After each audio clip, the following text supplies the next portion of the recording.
복음과 진리를 전하는 방송 KBS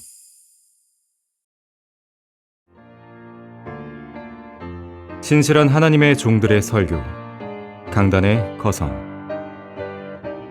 그리스도인은 말 그대로 그리스도의 사람이란 뜻입니다.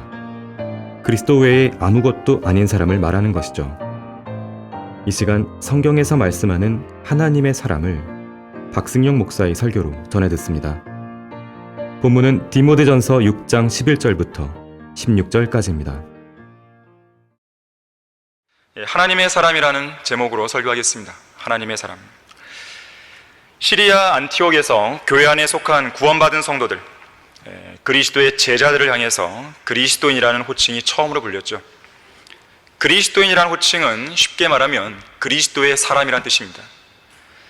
그리스도의 사람이란 그리스도 외에는 아무것도 아닌 사람을 가리켜 말하는 것이에요. 그리스도 외에는 아무것도 아닌 것이에요. 그리스도가 오직 전부인 것이죠.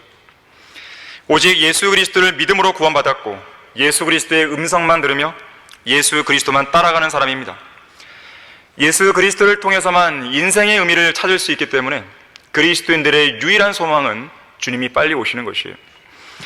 다시 말하자면 성경대로 믿고 구원받았을 뿐만 아니라 성경을 최종 권위로 믿고 실행하는 그 사람, 이 사람만이 그리스도인, 그리스도의 사람이라 불릴 자격이 있는 거예요. 여러분은 어느 누구를 만나더라도 구원을 받았다는 이유 하나만으로 그리스도인이라고 부르시면 안 됩니다. 그거는 정확한 정의가 아니에요. 시리아 안티옥에서 그리스도인이라고 처음 불렀을 때는 제자들 향해서 불린 거예요. 구원을 받았을 뿐만 아니라 제자로서 살아야 되는 것입니다. 그래야 그리스도인이라 불릴 자격이 있는 거예요. 그렇지 않은데도, 그러한 증거들이 없는데도 무조건 그리스도인이라고 불러주면 그것은 성경대로 믿는 그리스도인의 양심에 반하는 행동이에요.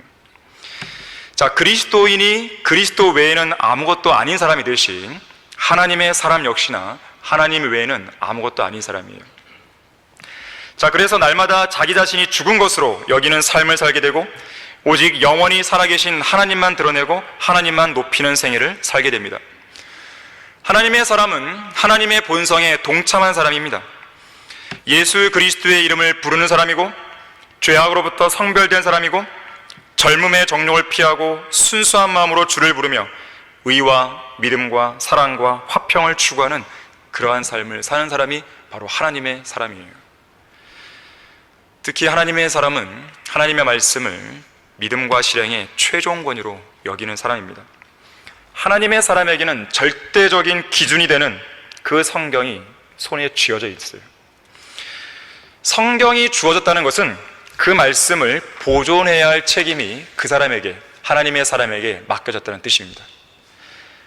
하나님의 사람은 단순히 말씀을 보관하는 사람이 아닙니다.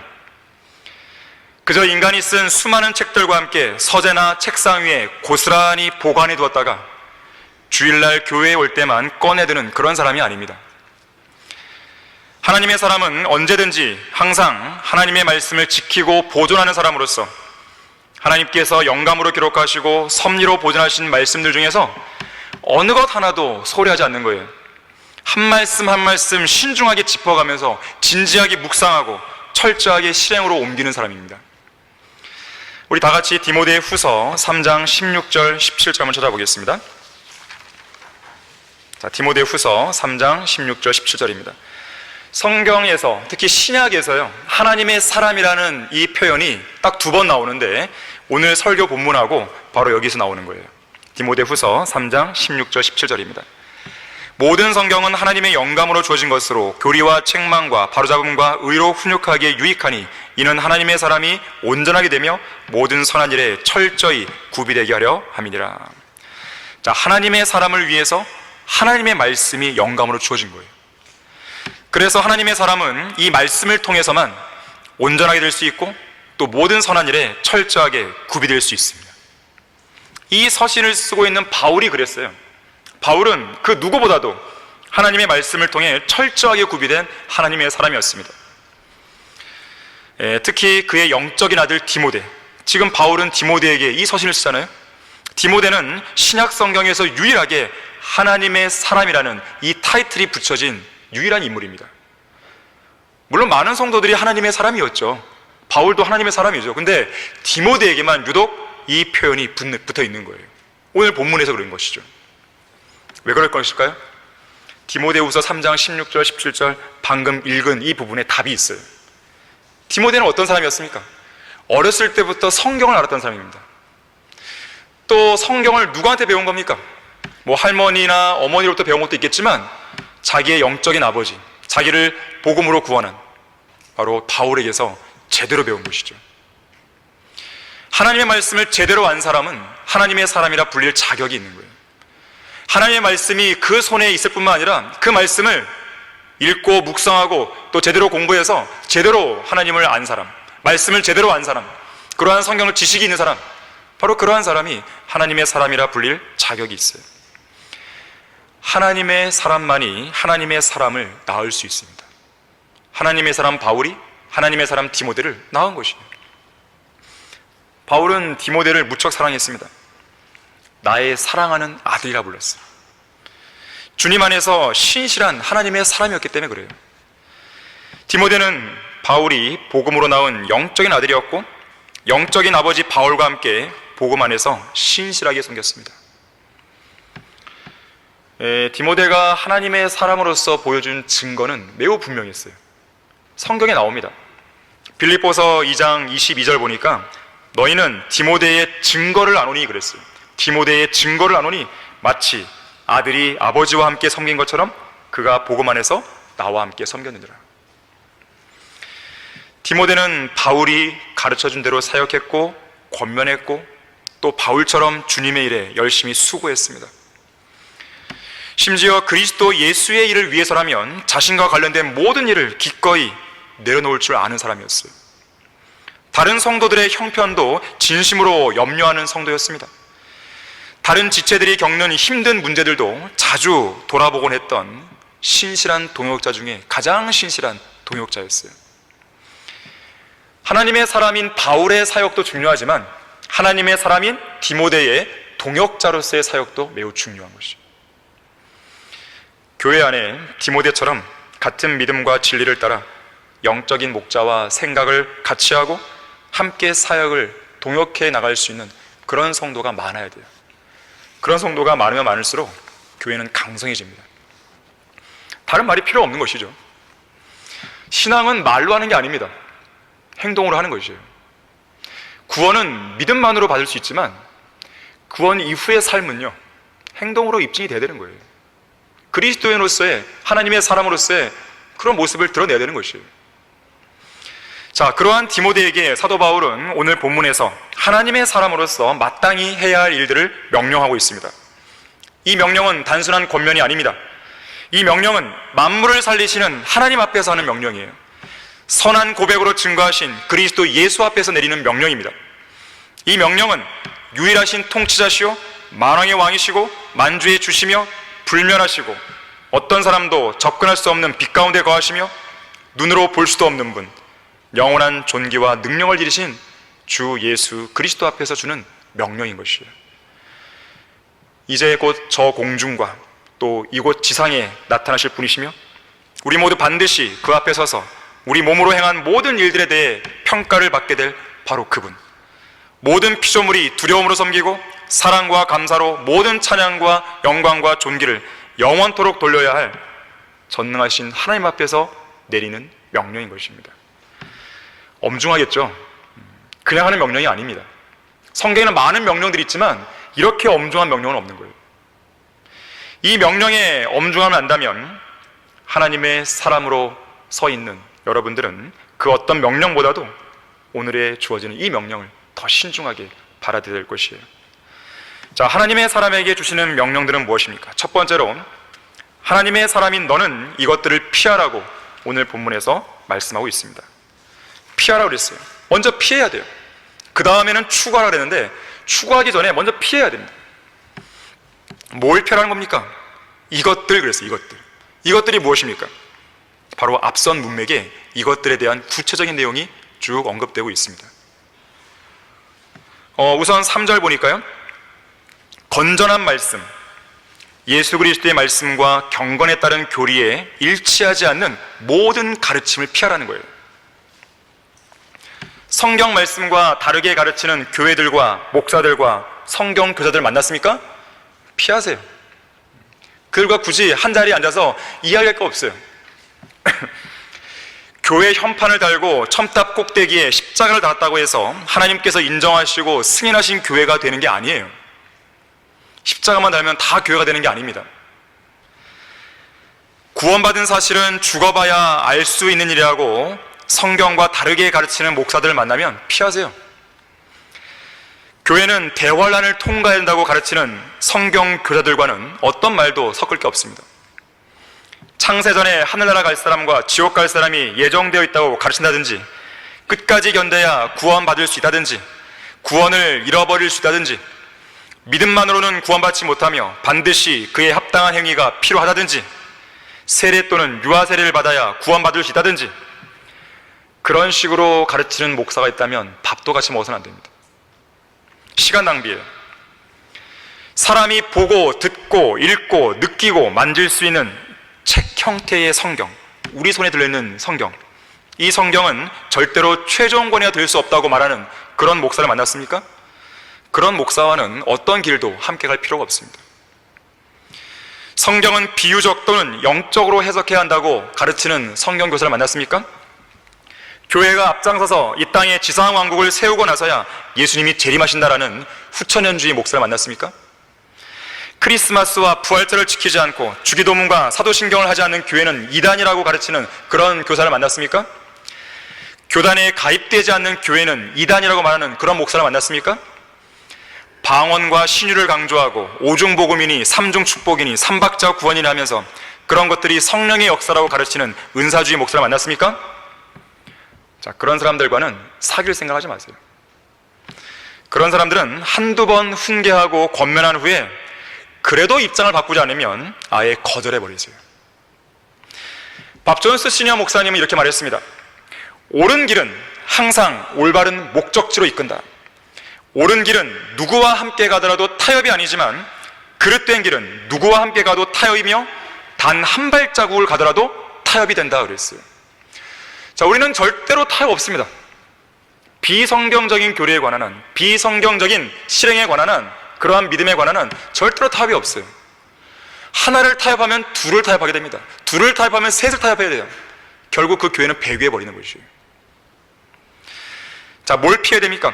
4절 말씀에서 교만해서 성경적 지식에 관한 한 아무것도 아는 것이 없는 무지한 교황들, 히브리어 및 헬라어 학자들, 신학 박사들, 신학 교수들을 피해야 됩니다. 그들은 자기의 이름만 드러내는 사람들이에요. 원어를 운운하면서 자기의 학식을 드러냅니다. 원어를 강조하는 그런 학자들 치고 성경을 잘 아는 사람 없습니다. 잘 몰라요. 여러분은 유튜브에 올라와 있는 잡다한 설교들이나 강의들을 듣느라 시간을 낭비해서는 안 됩니다. 설교를 듣는다는 명목하에 이 사람 설교, 저 사람 설교를 듣고 비교하느라 시간 낭비하지 마세요. 그럴 시간이 있다면 성경 한 장을 더 읽으시고 진리의 서적들을 더 열심히 읽고 공부하십시오. 유튜브에 올라온 동영상들 중에는요, 들을 만한 가치가 있는 영상들이 거의 없습니다. 그저 어떤 영적 양식도 주지 못하고 어떤 도전도, 뜨거운 마음도, 열정도 주지 못하는 설교들과 강의들만이 육신적인 사람들의 시선과 주의를 끌고 있는 것이죠. 우리가 인터넷 방송 사역을 하려는 이유가 바로 여기에 있습니다. 여러분들은 이 명칭을 정확히 하셔야 돼요. 우리는 유튜브 사역이 아니에요. 그런 사역은 없습니다. 방송 사역이에요. 인터넷 방송 사역입니다. 라디오 방송 사역이든 인터넷 방송 사역이든 방송 사역인 것이에요. 우리가 왜 인터넷 방송 사역을 하려 하냐면 성도들로 하여금 쓸데없는 동영상들에 눈과 귀를 빼앗기지 않게 하라는 것이에요. 성경적인 복음과 참된 진리의식을 전파하는 이 방송 사역을 통해서 이 땅의 모든 어리석은 설교자들과 신학자들과 성경교사들의 입을 다물게 하기 위해서입니다. 쓸데없는 말 하지 말라는 거예요. 더 이상 쓸데없는 말로 사람들로 하여금 시간 낭비하게 하지 말라는 거예요. 이 나라에 가짜 교회들이 많고 비성경적인 교리들이 만연하는 주된 이유가 무엇입니까? 교단 교세 확장을 위해서 난립한 거짓 목사들 때문에 그래요. 그들의 목적은 교단 교세를 확장시키는 거예요. 자기들의 배를 하나님으로 섬기는 사꾼 목사들 때문에 그런 것입니다. 구원받지도 않고 바른 성경도 없고 성경적으로 설교할 수도 없고 가르칠 수도 없는, 하나님께서 부르시지도 않은 그런 무자격자들이 강단을 차지하고 서서 수많은 교인들에게 가짜 교리들을, 거짓 교리들을 퍼뜨리고 있는 거예요. 순식간에. 자, 그런 자들과는 단 1시간도 함께 있으면 안 됩니다. 그런 자들의 설교나 강의, 그리고 그들의 입에서 나오는 말들에 단 1시간도 귀를 내어주지 마세요. 가끔가다 그렇게 질문하는 사람들이 있어요. 이런 사람들의, 어떤 사람의 설교를 동영상에 유튜브에서 들어보니까 이렇다고 하는데 이런 사람도 어떻습니까? 저는 그런 사람들 생각하면 항상 할 일 없다고 생각하는 거예요. 그렇게 할 일이 없을까요? 여러분이 설교를 듣는 것, 주일 설교로 충분한 거죠. 나머지 시간에 또 다른 지옥의 설교를 막 듣느라 또 시간을 써요? 그럴 필요가 있을까요? 저는 그럴 필요는 없다고 생각합니다. 제가 알고 있는 어떤 몇몇 사람들은요, 우리 교회 설교를 듣는 것도 모자라서 다른 12개의 지역교회 설교를 다 들어요. 그렇게 시간이 많을까요? 차라리 그 시간에 성경을 읽으세요. 성경을 읽으세요. 정말 중요한 설교가 있고 중요한 강의가 있다면 들어야겠죠. 누가 그걸 뭐라는 것은 아니죠. 그런데 다른 지역교회 설교를 다 들을 만큼 그렇게 한가한지 모르겠어요. 차라리 저는 그 시간에 성경을 더 많이 읽고, 그리고 우리 진리 설교를 더 많이 읽겠어요. 그게 더 효과적이죠. 만약에 그러한 설교를 들을 만큼 설교를 많이 한다면 제가 매일같이 설교를 해야 되죠. 그러면 그렇지 않겠어요? 잘 생각하셔야 됩니다. 유튜브라고 하는 것은요, 잘못 사용하면요 파멸의 길을 걸 수 있는 거예요. 여러분의 시간만 낭비하는 것입니다. 주의하셔야 되는 겁니다. 자, 우리는 뭘 피해야 됩니까? 4절 말씀해 보니까 질문, 언쟁, 시기, 다툼, 악담, 사악한 의심을 피해야 돼요. 이런 것들을 피하십시오. 로마서 14장 1절에서는 의심스러운 쟁점을 피하라 그랬어요. 굳이 의심스러운 쟁점 가지고 성도들 간에 논쟁할 필요가 없습니다. 쟁점이 있으면 저한테 오시면 되죠. 신학교 강사들한테 가면 되죠. 디모데후서 2장 23절에서는 어리석고 무식한 언쟁을 피하라 그랬어요. 여러분, 성도들 사이에서 어떤 부서 안에서요, 장년부나 자매나 어떤 부서 안에서 어떤 이슈 가지고 논쟁할 필요가 없습니다. 거기서 싸우고 있을 이유가 없어요. 왜 시간 낭비해요? 저한테 오세요. 저한테 오셔서 어떻습니까? 물으면 되죠. 그러면 바로 해결되잖아요. 왜 서로 그런 논쟁 가지고 서로 감정 상해가면서 그러냐고요.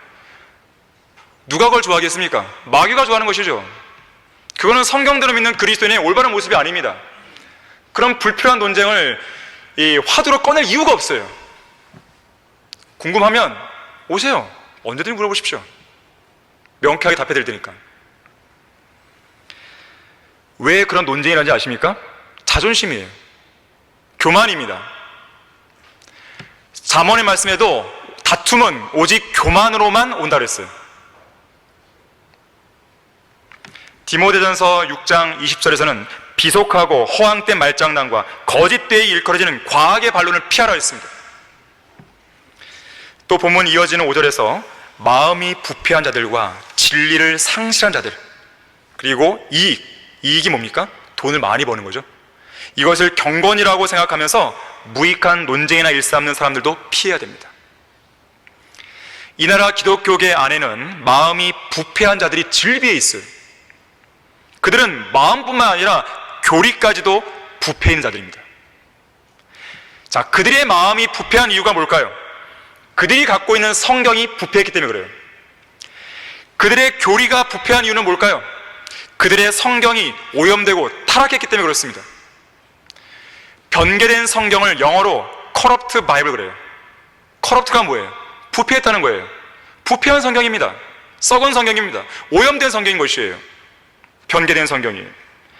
부패한 성경을 쥐고 있는 사람은 절대로 하나님의 사람이 될 수 없습니다. 왜 그런지 아십니까? 하나님의 사람은 영감으로 기록되고 섭리로 보존된 그 성경만 하나님의 말씀으로 인정하는 사람이기 때문에 그런 거예요. 본문 5절에서는 그런 자들로부터 빠져나오라 그랬어요. 빠져나오라 그랬어요. 그 안에서 변화시켜라 이렇게 안 했어요. 빠져나오라 그랬어요. 하지만 오늘날에도 한글 킹제임스 성경이 바른 성경임을 아는 사람들 중에서도요, 여전히 빠져나오지 못한 사람들이 있습니다. 성별하지 못한 거예요. 결국 그 사람은 그 안에서 계속 시간 낭비하는 겁니다. 빠져나와서 성경대로 믿는 사람들의 대열에 서서 빨리 성장해 나가는 것이죠. 주님의 일꾼이 되는 것입니다. 배교한 기독교계에 1년이든 2년이든 10년이든 계속 있어 보세요. 그 사람의 영적인 생활만 계속 파괴되는 거예요. 빨리 나올수록, 그 나오는 시점이 빠르면 빠를수록 그 사람의 성장 속도는 훨씬 더 빨라집니다. 그건 제가 경험한 것입니다. 저도 과거에 제도권 교회에서 있었단 말이에요. 거기에서 신앙생활 그 횟수하고요, 이 교회에서 딱 한 달만 지낸 그 횟수하고 비교해보면요, 게임이 안 돼요. 이 교회에서 한 달만 제대로 들었어도요, 그 사람의 성장과 열매는요 다릅니다. 달라요. 아마 여러분 느끼실 겁니다. 이 강단의 설교 한 번만 들어보세요. 다른 설교를 들을 수 있는가? 못 듣습니다. 저도 그랬으니까요. 또 9절에 보니까요, 부유하게 되려고 한 자들과 더불어서 유혹과 올무와 여러 가지 어리석고 해로운 정욕에 빠지지 말고 오히려 그런 파멸과 멸망을 피하라 그랬어요. 부유하게 되려고 할 필요 없습니다.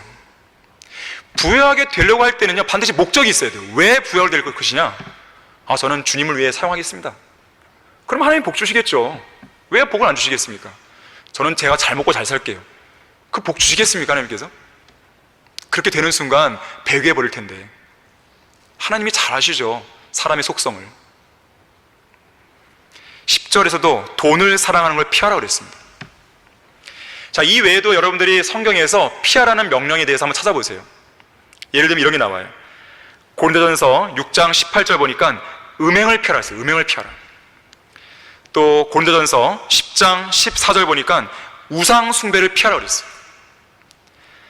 데살로니가전서 5장 22절 보니까 악은 어떤 형태든지 피하라 그랬어요. 그냥 악은 피하라 이렇게 안 했어요. 어떤 형태의 악이라도 다 피해요. 어떤 형태의 죄나 악도 용납해서는 안 됩니다. 죄가 여러분의 마음속으로 들어오기 위해서 마음 문 앞에 잔뜩 웅크리고 있을 때 문단속을 철저히 하셔야 돼요. 단호히 거절하고 주먹을 휘두르든지 발길질을 하든지 모든 방법을 동원해서 죄를 쫓아내야 돼요. 자, 하나님의 사람에게 주시는 명령들은 무엇입니까? 자, 우리가 피할 걸 피했습니다. 두 번째로는 의와 경건과 믿음과 사랑과 인내와 온유, 이 6가지를 추구하라고 말하는 거죠. 추구하라 했어요. 하나님의 사람이 추구해야 할 대상은 세상 사람과 달라요. 본질적으로 다릅니다. 하나님의 사람이 추구해야 할 대상은 육신적인 성도들이 추구하는 것과 달라요. 하나님께서 좋아하시는 것을 좋아하고, 하나님께서 싫어하시는 것을 싫어하고, 하나님께서 원하시는 것을 추구할 수 있어야 됩니다. 세상이 좋아하고, 세상이 원하고, 세상 사람들의 귀를 즐겁게 해주고, 세상이 인정해주는 그런 사람 되려고 노력하지 마세요. 제일 한심한 그리스도인입니다. 그리스도인이 뭐가 부족해서 세상 사람들의 그런 장단에 맞춰서 살아낸단 말이에요. 세상 사람들을 향해 호령해야죠. 당당하게 서야죠. 나는 아는 게 없는데요? 아는 게 없어서 세상 사람들 앞에서 우리가 당당히 못 섭니까? 그럼 아는 게 많으면 당당하게 설 수 있습니까? 그런 건 없습니다. 여러분이 진리의 지로 무장하면요, 담대해집니다. 두려운 게 없어져요. 어떠한 사람도요, 두려운 게 없어집니다. 그 사람이 대통령이든 정치가든 두려운 게 없어집니다. 진리의 지로 무장하셔야 됩니다. 여러분이 하나님 안에서 하나님의 길, 그 정도를 걸으면요, 두려울 게 없는 거예요. 자, 하나님의 사람이 추구해야 할 6가지가 있는데, 첫 번째는 의예요. 십자가에서 모든 죄에 대해 대속을 이루신 예수 그리스도를 통한 구원의 결과로서의 그 의로운 삶을 추구해야 됩니다. 하나님의 사람이 의를 추구해야 하는 이유가 뭘까요? 바로 우리 안에 하나님의 의이신 예수님이 계시는 거예요. 의와 불의가 어떻게 함께 할 수 있겠습니까? 우리 안에는 의가 있기 때문에 불의와 함께 할 수가 없는 거예요. 주 예수 그리스도의 은혜 안에서 이미 의롭게 되었기 때문에 의를 추구하고 의롭게 행해야 되는 것입니다. 특별히 그 의를 추구하되 우리의 의이신 예수 그리스도의 재림을 간절히 사모해야 되는 것이죠. 또 재림을 간절히 기다리는 성도들을 위해서 마련된 의의 면류관을 추구할 수 있어야 되는 것이에요. 의를 추구하는 사람은 예수님의 재림을 기다립니다. 예수님의 재림을 기다리는 사람은 하나님의 사람이에요. 여러분은 성경에서 최초로 하나님의 사람이라고 불렸던 사람이 누구인지 아십니까? 바로 모세입니다. 한번 찾아보겠습니다. 신명기 33장 1절입니다. 신명기 33장 1절 말씀을 보시면 하나님의 사람 모세가 죽기 전에 이스라엘 자손을 축복한 그 복이 이러하니라 그랬습니다. 신명기 33장은 모세가 죽기 전에 이스라엘을 축복하면서 남긴 마지막 유언입니다. 자, 그런데 이것은 단순한 축복이나 단순한 유언이 아니에요. 이것은 예수 그리스도의 재림에 관한 예언입니다. 거기 이어지는 2절 3절 보십시오.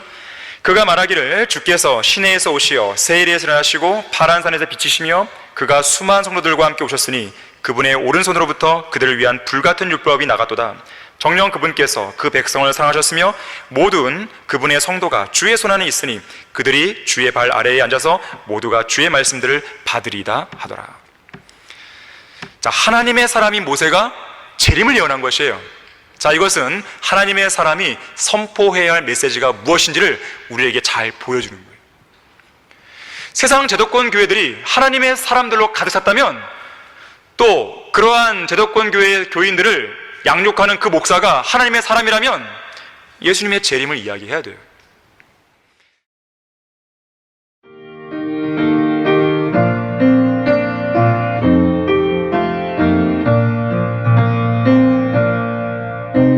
복음과 진리를 전하는 방송 KBS. 오늘날 교회들이 완전히 배교했다는 사실은 설교 강단에서 예수 그리스도의 재림을 선포하지 않는다는 것, 이 한 가지만으로도 알 수가 있는 거예요. 재림을 말하지 않습니다. 주로 어떤 설교를 합니까? 자신을 향한 하나님의 뜻을 찾는 방법, 긍정의 힘, 적극적인 사고방식, 스트레스와 긴장 해소하기, 아내를 행복하게 해주는 방법, 지역사회를 위해 기여하고 직장과 대학교에서 세상 사람들과 좋은 관계를 유지하는 것, 어떻게 하면 성공할 수 있는가? 종교적인 의식들과 행사들, 세계 평화와 이 세상을 더 살기 좋은 곳으로 만드는 것, 이런 것들이에요. 그래서 사람들에게 가려운 길을 즐겁게 해줄 만한 그런 말들을 하는 것입니다. 성경적인 설교를 하는 목사를 좀처럼 찾아볼 수가 없습니다. 거의 없어요. 예수 그리스도의 재림을 믿지 않는 사람들, 재림에 관해 설교하지 않는 자들은 하나님의 사람이 아닙니다. 자칭 나는 하나님의 종이다, 하나님의 일꾼이다, 나는 목사다라고 말하는 자들을 시험해 볼 수 있는 시금석이 있어요. 그 사람이 예수님의 재림을 믿는지 안 믿는지를 보십시오. 예수님의 재림을 설교하는지 안 하는지 보십시오. 잠깐 지나가면서 하는 설교 말고요, 예수님의 재림 잠깐 언급하는 그런 거 말고 재림에 관한 설교를 하고 있냐 이거예요. 설교 시간에 재림에 관한 내용을 10분, 20분 이상 하고 있냐 이거예요. 그리고 평소에도 강조하고 있냐 이거죠. 그 사람이 정말로 재림을 기다리고 있는지 아닌지 그걸 보면 됩니다. 재림을 기다리는 사역자에 걸맞게 사역을 하고 있는지 아닌지 이걸 보면 알 수 있습니다. 그 교회의 목표를 보면 알아요. 그 교회가 가지고 있는 연간 목표를 보면 압니다. 그러면 그 교회가 정말로 하나님의 사람들로 같이 샀는지, 예수님의 재림을 기다리는 교회인지 단번에 알게 돼요. 자, 두 번째로 추구할 것은 경건입니다. 경건을 추구하라는 말은 경건의 모양으로 자신을 포장하라는 말이 아니에요. 자신을 치장하는 말이 아닙니다. 그럴듯하게 꾸미라는 말이 아니에요. 여러분은 절대로 누군가에게 보여주기 위한 신앙생활을 하시면 안 됩니다. 성경대로 믿는 사람들을 흉내내면 안 됩니다. 여러분 자신만 손해가 되는 거예요. 정말로 경건의 능력을 갖추셔야 됩니다. 이익이 경건이라 생각하는 자들에게서는 그러한 능력을 찾아볼 수 없어요. 그들에게는 성경대로 믿고 시행할 용기도 없습니다. 능력도 없어요. 그래서 그들은 늘 세상 눈치나 보는 것이죠. 세상 사람들의 호감을 사기 위해서 그들의 사역을 펼쳐나가는 거예요. 왜 그런지 아십니까? 경건의 능력을 강조하는 순간, 세상을 사랑하지 말라고 그렇게 설교하는 순간 교인들이 떠납니다. 헌금의 액수가 줄어드는 거예요. 교인 수가 줄어드는 것은 곧 헌금의 액수가 줄어드는 것 직결되는 것입니다. 그래서 코로나가 왔을 때요, 목사들이 제일 두려워했던 것이 바로 그것이었어요. 헌금의 액수가 줄어드는 것이죠. 성경은 경건이야말로 모든 일에 유익하다고 그랬습니다. 이익이 경건이 아니고 경건이 이익인 것이에요. 경건한 삶은 거저 주어지는 게 아닙니다. 경건한 삶에는 훈련이 필요해요. 경건의 훈련이 필요합니다. 노력이 필요합니다. 일정한 훈련이 필요합니다. 때로는 강도 높은 훈련이 필요할 때가 있습니다. 하나님의 말씀과 기도를 통해서 주님과 지속적으로 교제하고 하나님의 뜻에 일치하는 그런 훈련을 하셔야 돼요. 항상 하나님을 첫째로 사랑하고 두려워함으로써 경건의 훈련을 게을리해서는 안 됩니다. 경건의 훈련을 포기하는 순간 육신적인 사람으로 전락해버리는 것이죠. 세 번째로 믿음을 추구해야 됩니다. 믿음. 성도들에게는 믿음이 중요합니다. 하나님의 사람은 믿음으로 구원받은 사람들입니다. 믿음으로 신앙생활을 유지하는 사람이에요. 어떤 이들은 영적 생활을 믿음으로 하지 않고 감정으로 합니다. 사람의 감정은 하루에도 수십 번도 더 변하기 때문에 감정으로 신앙생활을 하는 사람은 늘 불안정해요. 어떤 날은 기분이 좋아서 하나님을 잘 섬깁니다. 어떤 날은 기분이 좋지 않아서 하나님을 못 섬깁니다. 감정이 좋은 날은 하나님이 함께 계시는 것 같아요. 감정이 좋지 않은 날은 하나님이 함께 안 계시는 것 같아요. 이건 믿음이 아니에요. 냄비 근성을 버리세요.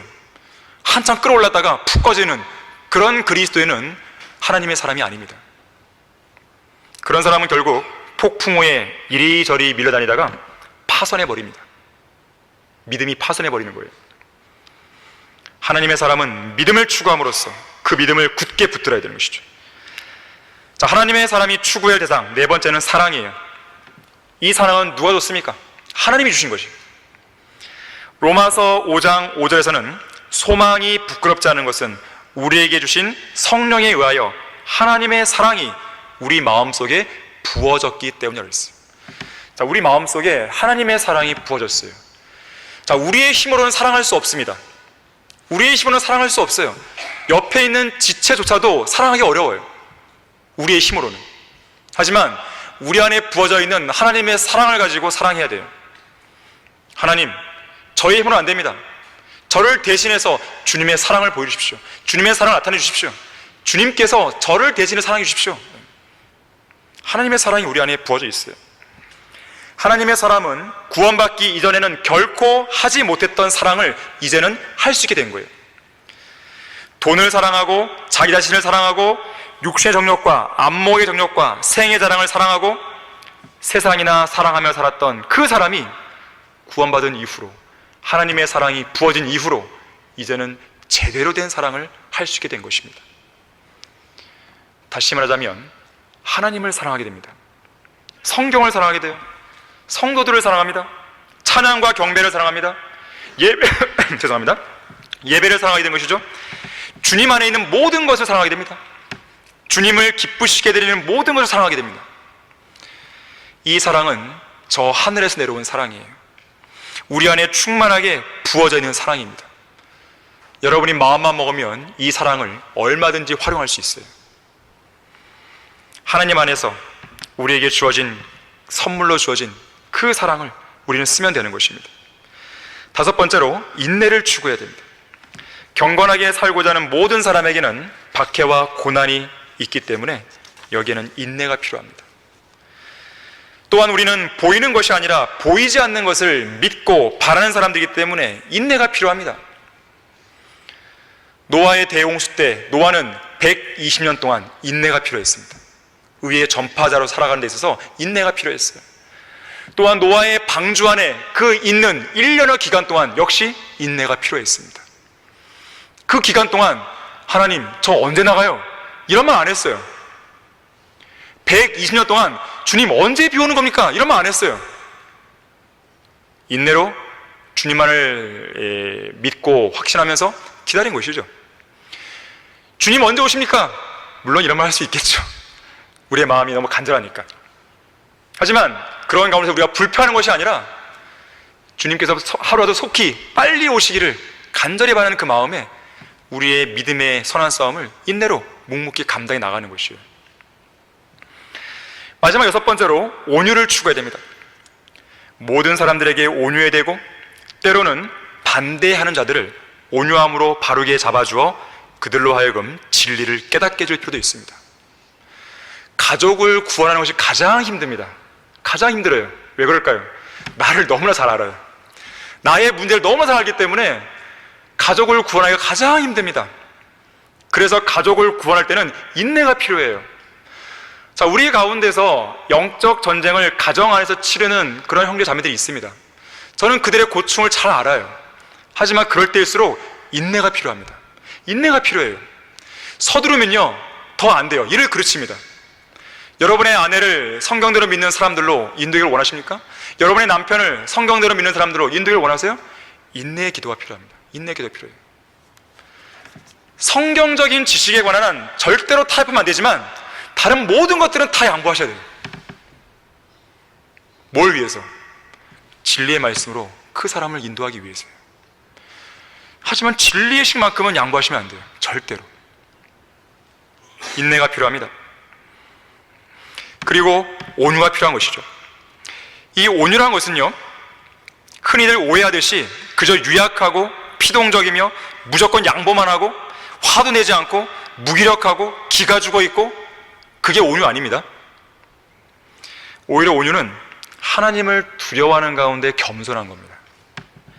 주님의 말씀에 순종하면서 자신을 낮추는 거예요.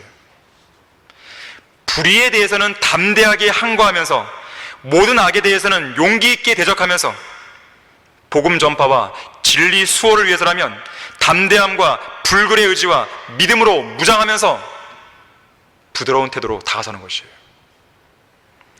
온유는 달콤하고 부드럽고 느글느글하고 나긋나긋하고 스마트하고 허허실실되고, 그게 온유 아닙니다.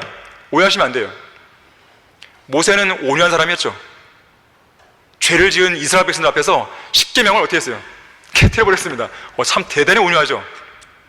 불의에 대해서는요 가만히 있으면 안 됩니다. 누군가 여러분에게 비진리를 이야기하고 성경을 폄훼합니까? 가만히 계시지 마세요.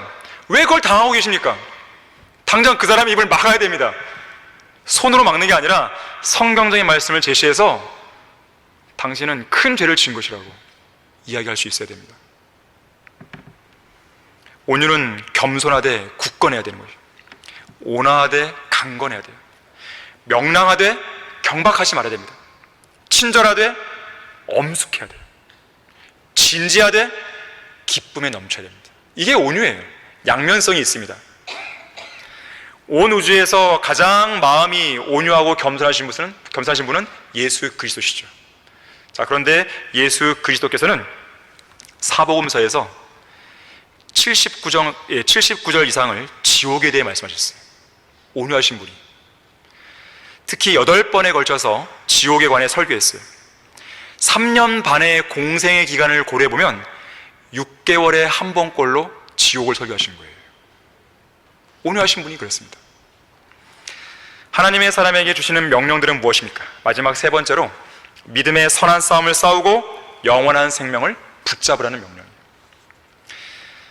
자, 믿음의 선한 싸움을 싸우라는 명령은 하나님의 사람은 그리스도의 군사가 되어야 하는 것을 보여줍니다. 전쟁을 위한 모의 훈련을 장난처럼 훈련하는 군인들이 있습니다. 전쟁은 목숨을 거는 일이에요. 그걸 안다면 전쟁을 위한 모의 훈련도 실전처럼 해야 돼요. 그래야 실전에서 낭패를 보지 않을 수 있습니다. 그래야 실전에서 포로나 패배자가 되지 않을 수 있어요. 눈에 보이는 전쟁보다 더 치열한 영적 전쟁은 더 말할 것도 없죠.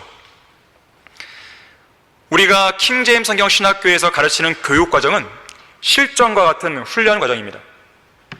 이 나라 배교한 기독교계와 맞서 싸울 수 있는 성경적 믿음과 뛰어난 성경적 지식과 실력을 갖춘 설교자와 성경교사를 가르치고 양성하는 훈련장이에요. 우리 신학교에서 길러내고자 하는 군인은 그저 그런 평범한 군인이 아닙니다. 그린베레나 공수부대, 해병대 같은 특수부대의 군인들이에요. 일당 100, 일당 1000을 할 수 있는 그런 군인들을 양성하는 것입니다. 매 학기 12과목씩 3년 6학기 동안 총 72과목을 교육하면서 성경 66권 전체에 대한 지식을 고루 갖추게 하는 것이죠. 훈련에 게으르고 목표의식이 낮고 잠자기를 좋아하고 나약해 빠진 군사는 우리 신학교 교육과정에 참여할 수 없습니다. 매 강의 시간 학생들의 그 수준이 낮다고 해서 그 수준으로 낮추어 가르치는 것이 아니라 마땅히 갖추어야 할 수준으로 올라올 수 있도록 우리 교수진은 학생들을 매우 강도 높게 계속 몰아붙이는 것이죠. 이 강도 높은 훈련을 통과한 학생은 그야말로 훌륭한 그리스도의 군사로 빚어져 나오는 것입니다. 하나님의 사람은 믿음의 선한 싸움을 위하여 하나님께서 소집하신 군인이에요.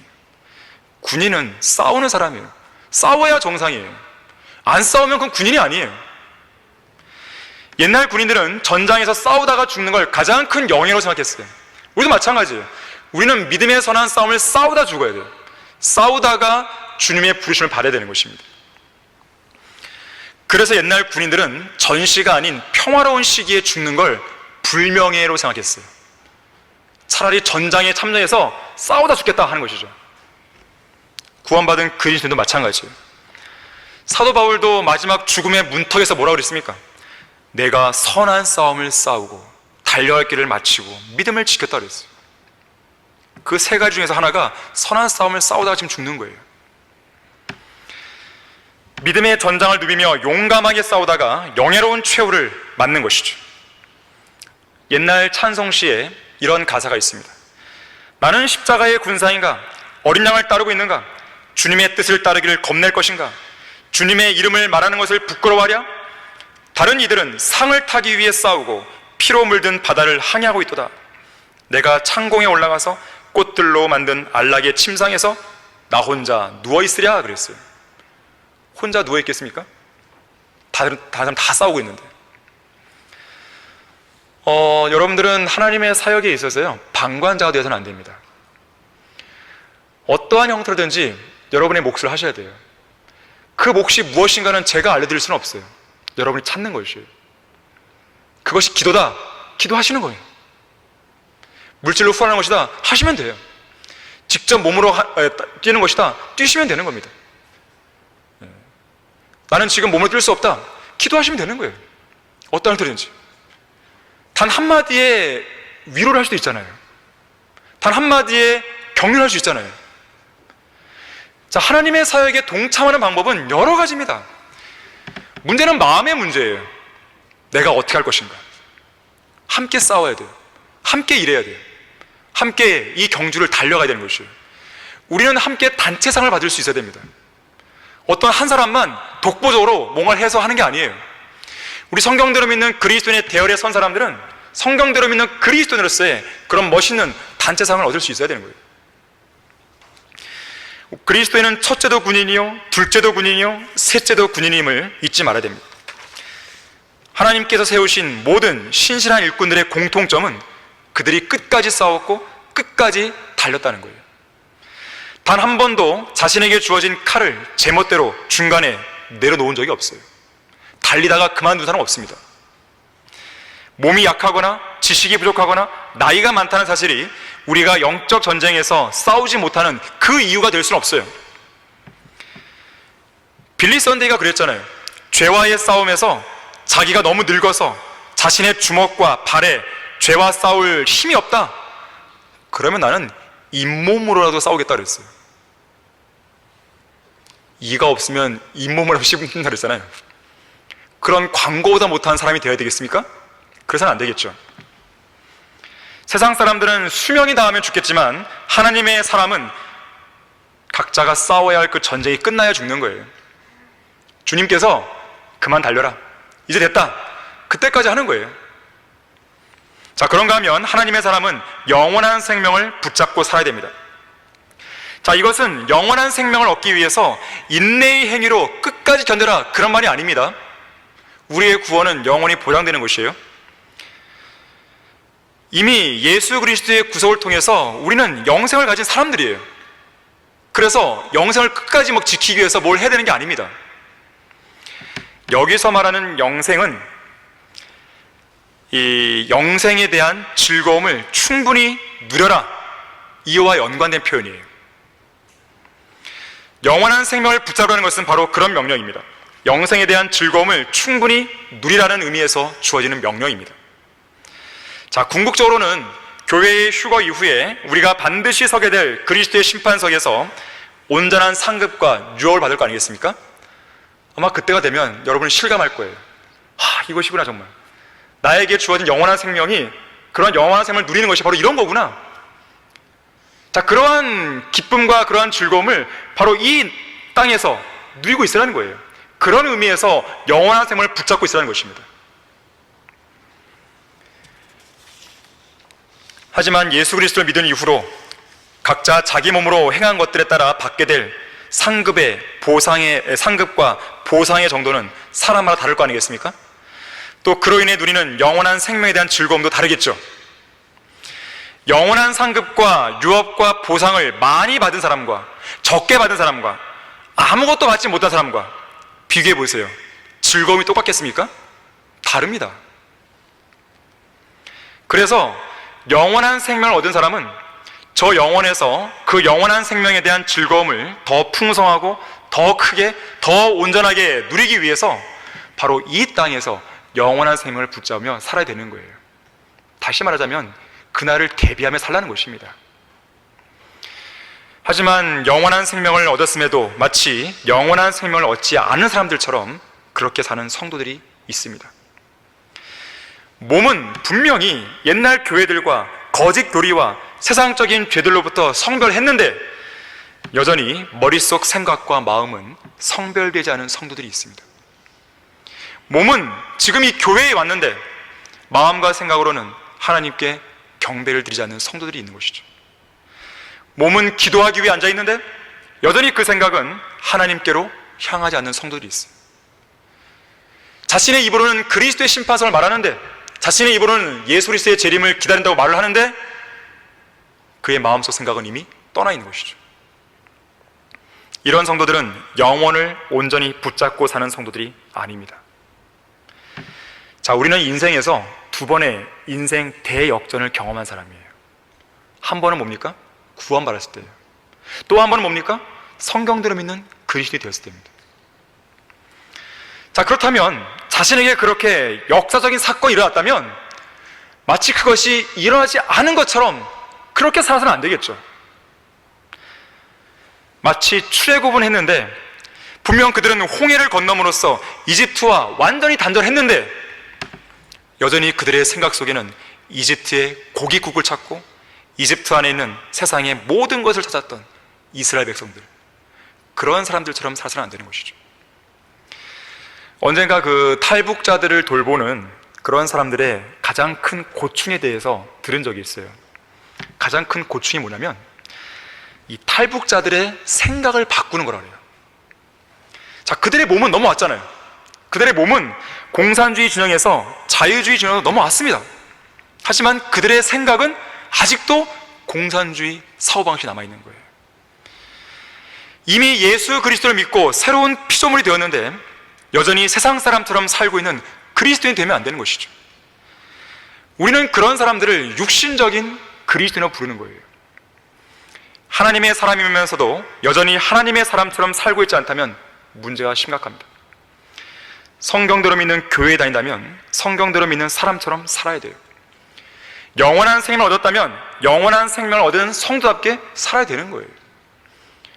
그것이 어떠한 삶입니까? 영혼을 바라보는 삶이에요.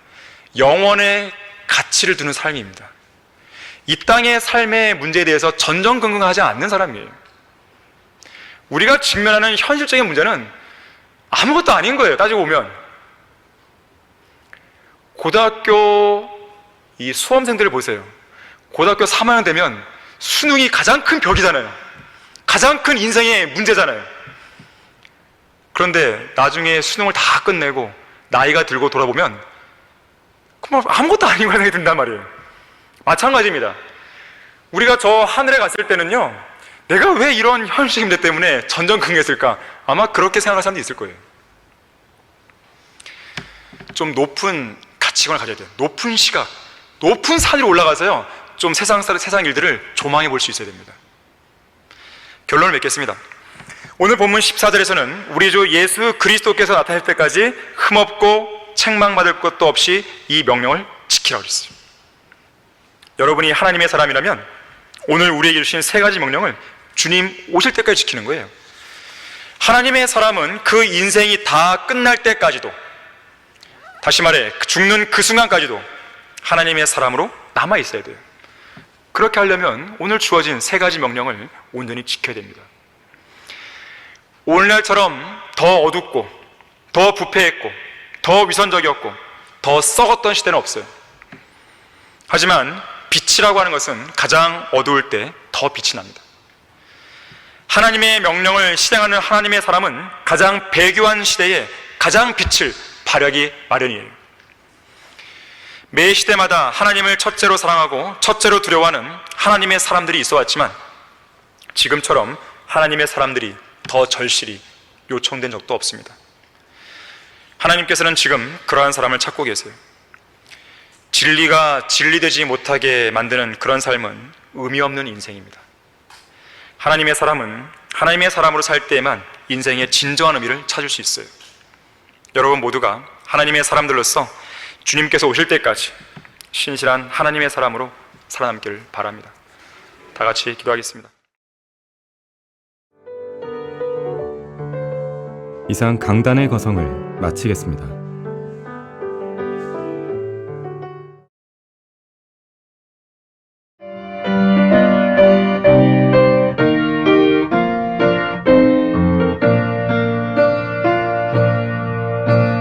복음과 진리를 전하는 방송 KBS